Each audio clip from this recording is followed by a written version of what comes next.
ధన్యవాదాలు speaker sir. ముందు కేటీఆర్ గారు చెప్పారు, నేను మళ్ళీ చెప్తున్నాను.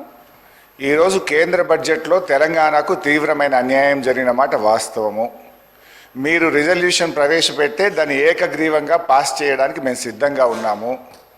2, మీరు ఢిల్లీకి అఖిలపక్షం తీసుకువెళ్తే మీ వెంట రావడానికి సిద్ధంగా ఉన్నాము. ఢిల్లీలో ధర్నా చేద్దామంటే మేము కూడా మీతో పాటు ధర్నా చేయడానికి సిద్ధంగా ఉన్నాము.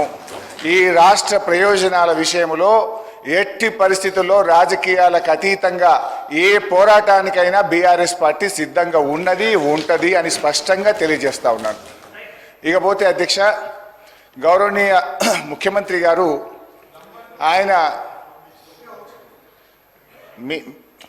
గౌరవనీయ ముఖ్యమంత్రి గారు ఆ మధ్య మాట్లాడుతూ రుణమాఫీ గురించి హరీష్ రావు దీక్ష చేయాలన్నాడు, నిరుద్యోగుల గురించి కేటీఆర్ దీక్ష చేయాలన్నాడు.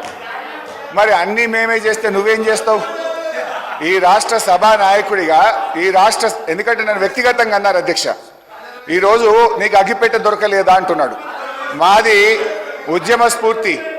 మీలాగా ఆ రోజు రాజీనామా చేయమంటే తెలుగుదేశం పార్టీ తరఫున ఎమ్మెల్యేగా ఉండి రాజీనామా చేయకుండా పారిపోయినటువంటి చరిత్ర మీది. తెలంగాణ ఉద్యమకారుల మీద తుపాకీ పట్టుకుపోయిన రైఫిల్ రెడ్డిగా పేరు తెచ్చుకున్నది మీరు.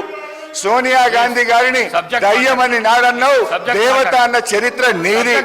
రాహుల్ గాంధీ గారిని ఆనాడు పప్పు అన్నావు, ఈనాడు పిఎం క్యాండిడేట్ అంటున్నావు. నేనేమంటున్నా సరే, దయచేసి నేను చెప్పేది ఒకటే, సీఎం గారు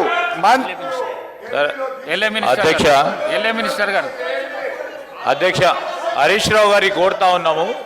ఇది చాలా ప్రాముఖ్యత గల ఒక స్టేట్మెంట్కి సంబంధించి అందరి అభిప్రాయాలు తీసుకొని ముఖ్యమంత్రి గారు తీర్మానం చేయాలని మనం అందరం అనుకున్న తరుణంలో మళ్ళా రాజకీయాలకి తావిచ్చే కార్యక్రమం మీరు సమాధానం చెప్పిండ్రు సార్. నేను మిమ్మల్ని కోరుతా ఉన్నా అధ్యక్ష, మరి సిపిఐ సంబంధించిన పెద్దలు ఇంకా మాట్లాడేది ఉంది, ఇంకొకరిద్దరు గౌరవ సభ్యులు మాట్లాడేది ఉంది కనుక దాని తదుపరి గౌరవ ముఖ్యమంత్రి గారు కూడా తీర్మానాన్ని ప్రవేశపెడతారు కనుక సమయభావం కూడా ఆలోచన చేసి అందరూ సభ్యులు కూడా సహకరించమని కోరుతా ఉన్నాను.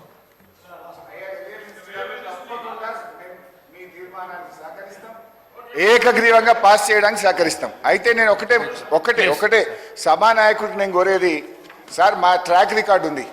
గడ్డిపోచల్లాగా మా నాయకుడు చెప్తే 2 సార్లు ఎమ్మెల్యే పదవికి రాజీనామా చేసిన చరిత్ర నాది, మంత్రి పదవికి రాజీనామా చేసిన చరిత్ర నాది.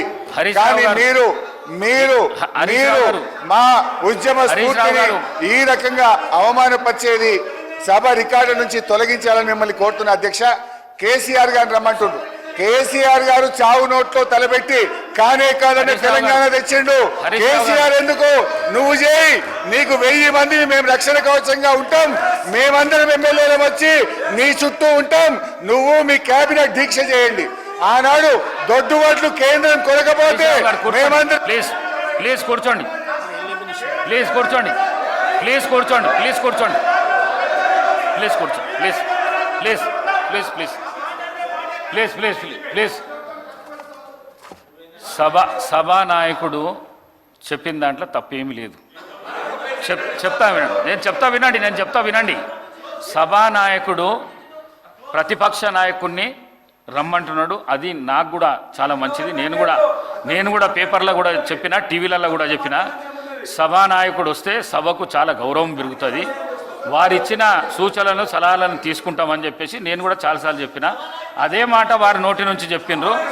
మీ సభానాయకుడు లేనప్పుడు మీకు అవకాశం ఇవ్వమంటే ఇచ్చిన, మీరు రాజకీయాలకు పోకుండా సూటిగా సమాధానం చెప్పండి, అయిపోయింది. ఇక మీరు కూర్చోండి, మీరు కూర్చోండి హరీష్ రావు గారు, కూర్చోండి, మీరు కూర్చోండి హరీష్ రావు గారు, ప్లీజ్ ప్లీజ్ ప్లీజ్. మీరు అడిగితే నేను ఇచ్చిన, నేను